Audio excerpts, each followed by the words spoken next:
Hey everybody, Brandon Mason here with Eastmans, and today in this review we're taking a look at the Weatherby Model 307 Alpine CT rifle. While I got you here, don't forget to subscribe, and here's our shameful plug, right? Don't forget to subscribe and turn that notification bell because it's gear review season. All of us here at Eastmans just simply love the outdoors, whether it's testing out rifles, hunting with rifles, shooting bows, hunting with bows, getting out camping. We love horse camps, we love backpacking, we love trailhead camps. I mean, you name it, we love to do it. And that's why we love bringing you these reviews. Over history, Weatherby rifles has been a staple in the shooting industry in the United States for a very long time. In fact, I believe it's back in the 40s is when Roy Weatherby started the company in Southern California, and the family has kept the tradition, the legacy alive, and has now taken it to whole new levels. So if you're a Weatherby shooter or hunter or familiar with Weatherby products at all, you're very familiar with the Mark V and Vanguard terminology. These have been staples in the Weatherby line for a long time. And then the third generation, Adam Weatherby, he and his family moved the company to Sheridan, Wyoming here just a few years ago. With that move brought sort of a rethinking, a re-engineering, a revived excitement in the engineering department at Weatherby. And they still offer the classic Mark V platform. They offer the Vanguard platform. Those aren't going away anytime soon.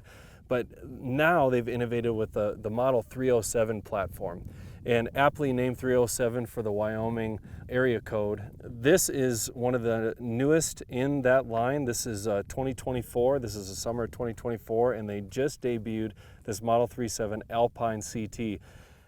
When you think Alpine, you think high country, you think ultra lightweight, you think ounce counting, weight counting.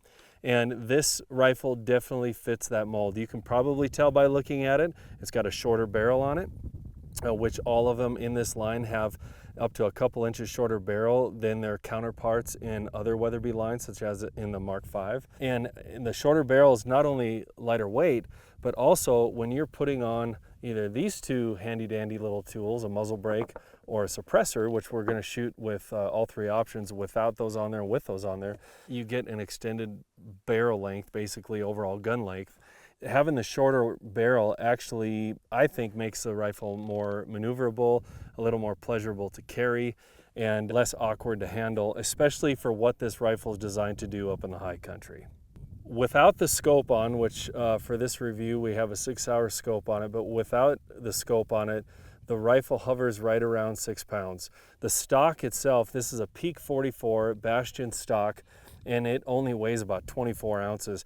One of the first things you notice when you pick up this rifle is the weight or lack thereof. It's very impressive, very lightweight. It's got a carbon fiber barrel, a carbon fiber stock, and we're going to get into all those features here in just a second. One of the other things you'll notice about this Bastion stock is it's got more of a vertical grip and a raised comb. And what that does is it is without adjustability, it gives kind of a universal feel to a stock and keeps that weight really light, so that no matter what your shooting angle, whatever your position, you know, steep down angle, steep up angle, it's comfortable and it's functional, and it allows the user to make a quick, clean, ethical shot. Or some people might even be using this rifle for run and gun, like PRS type matches, and it's good for that too. So this Alpine CT in the Model 307 is outfitted with a TriggerTech trigger. One of the things I love about the TriggerTech triggers is you can actually adjust the trigger with a simple click of a set screw, and they send you the tools to do it. It's just a simple Allen wrench, and doing it is very easy in that you can adjust the poundage, the pull of the trigger all the way down to 2.5 pounds, or a heavier pull if you prefer that. One of the other features in the Model 307 platform is Weatherby's fluted bolt in the bolt action rifle. And why do I bring up the bolt? I mean, that, you know, sometimes you look at a high power rifle and you think a bolt's a bolt, what's a big deal? Well, this is one of the bolts on the market where it's a tool-less disassembly for ease of maintenance or cleaning, re-lubricating, and easy to reassemble as well. So one of the things you'll notice about the Model 307 Alpine CT is it has a carbon barrel on it. One of the unique features of this particular BSF carbon barrel is it's not a wrapped carbon, it's a sleeved carbon that's put on under pressure over the contoured stainless steel barrel.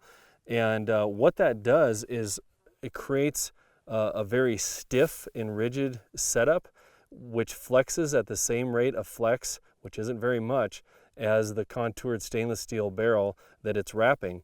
And so this allows for greater accuracy, and it also, it's kind of a cool feature that 95% of that carbon that you see that's wrapped over that barrel is not actually touching the contoured stainless steel barrel.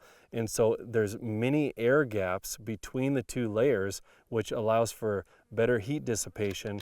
The barrel cools quicker, and again allows the shooter more shots without having to wait for the barrel to cool. And in long-term health of the gun, it's actually better for it. Another nice feature about the barrel is it is threaded on the end. The caliber that we're testing today is 6.5 Creedmoor, but there are 14 chamberings as of June 2024 in this Model 307 Alpine CT. And everything from the tried and true 308 type calibers all the way up to the really, I guess for lack of a better term, sexy calibers like the 6.5 PRC, the 7 PRC, and many other calibers you can check out on Weatherby's website.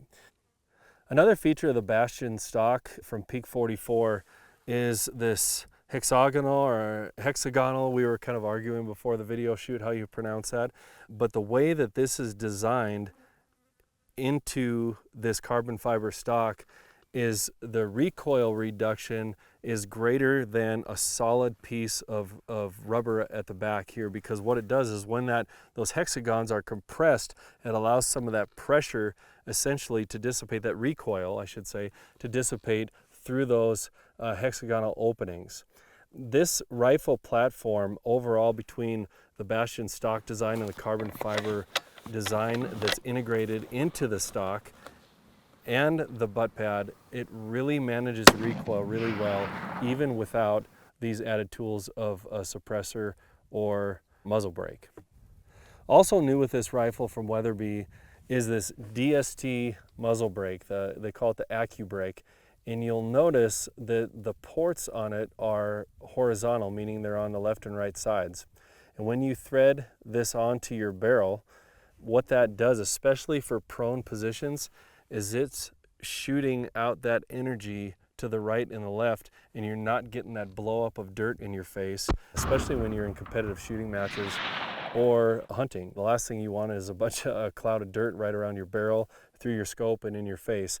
And this helps to mitigate that with those side ports that shoot all that energy out to the side. So again, a muzzle brake aids in recoil management. It can help increase accuracy as well, partially because the shooter is less worried about that recoil. And the same goes for a suppressor.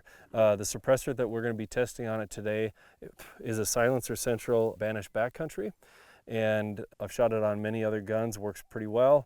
And it's also kind of an ultralight suppressor that works perfect for this Alpine CT rifle mindset of the high country, mindset of counting ounces. So that's what we're gonna give it a whirl with. One of the things I love about this rifle is how it comes outfitted with Peak 44's, what they call a J-rail. It's essentially a pick rail, a Picatinny rail, right on the rifle, ready to go for scope mounting. That's one less thing that I had to worry about. All I had to get were my rings, and it's outfitted, ready to go. Now, you've heard me mention Peak 44 a couple times with the stock and with the pick rail, or J-rail as they call it. You're going to be hearing more and more, if you haven't already, from that brand name Peak 44. In fact, right behind me, my tripod that I'm using to hold the spotting scope is a Peak 44 tripod. And everything about the Peak 44 brand just absolutely screams precision. Peak 44 is a sister brand to Weatherby, and the products that they're coming out with are phenomenal. You owe it to yourself to head to their website to check on some of the products they're coming out with. We chose a 6.5 Creedmoor for this review because a lot of the rifle reviews that we do here at Eastmans, we shoot it in the 6.5 Creedmoor, partially for consistency, so we're actually really getting a feel for the differences in the rifles and not necessarily the caliber. We know the 6.5 Creedmoor is tried and true, proven accuracy. It's very easy to shoot at the range, which we're going to do today at 100 and 200 yards. And we've got some silhouettes set up. I've already been at the range, at our local range, a couple different times breaking in the barrel, sighting it in, and we're pretty dialed.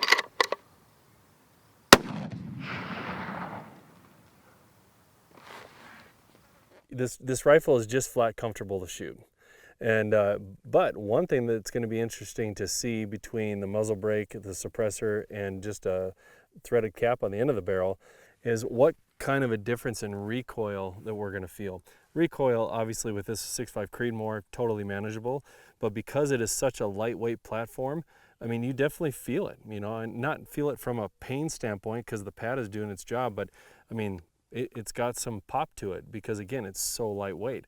And so that recoil management is paramount, which this platform without these extra tools on there do a good job, or it does a good job. And so we're going to see if we can even manage that recoil just a little bit more.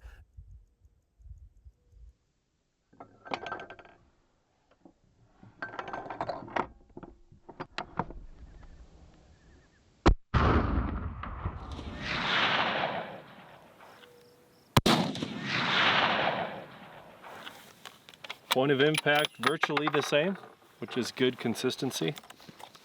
All right, we're gonna bounce it out another 100 yards. At 100 yards where I had sighted in, I'm set up for about 3 inches high at 100 yards, and it won't be dead on at 200, it'll be just a little bit high, but pretty close. We have some silhouettes set up at 200. And again, not that that's extreme extended range or anything, but it's getting us a good feel for this rifle. And then now we have the suppressor on the end of the barrel.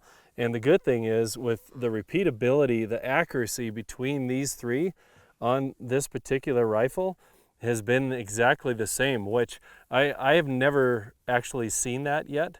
All the other rifles that I have upgraded to shoot a suppressor off of, it changed the point of impact some rifles pretty significantly. And some rifles maybe 2 to 3 inches, which can be significant, of course, out to, you know, extended ranges. But so far at 100 yards, this one's kind of holding true no matter what we put on the end of the barrel, which is pretty cool.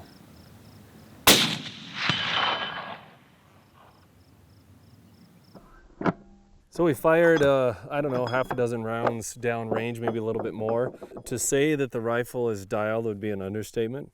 And the next time we take it out and shoot, we're gonna extend that range just a little bit more and see how far we can get out there just for fun. I'm not a big long range shooter when it comes to hunting. I kind of limit myself to just, for sure, 500 yards and under, but largely I'm about 350 yards and under. But at the range, it's kind of fun to plink. It's fun to get out there and touch things off at 1,000 yards. But I wanted to mention a couple things, though, on this Bastion stock from Peak 44 that I forgot to mention at the beginning. And it's got some additional features that are pretty cool. And not just the stock, but the action, too. The Model 307 action is just, I mean, buttery smooth. There's two things that I noticed right out of the box. One was the lightweight of the overall setup. And this, just the extremely smooth action. So that's one less thing that I have to think about as a shooter, especially in a hunting situation, is rounds that are jamming up, or if I get a little excited and sometimes you don't pull that bolt back all the way. This just makes it that much easier. But this Bastion stock from Peak 44, all of these stocks are carbon fiber bedded. And again, it just adds to that repeatable accuracy and the recoil dissipation that happens throughout the stock as well, in addition to the butt pad that we already talked about.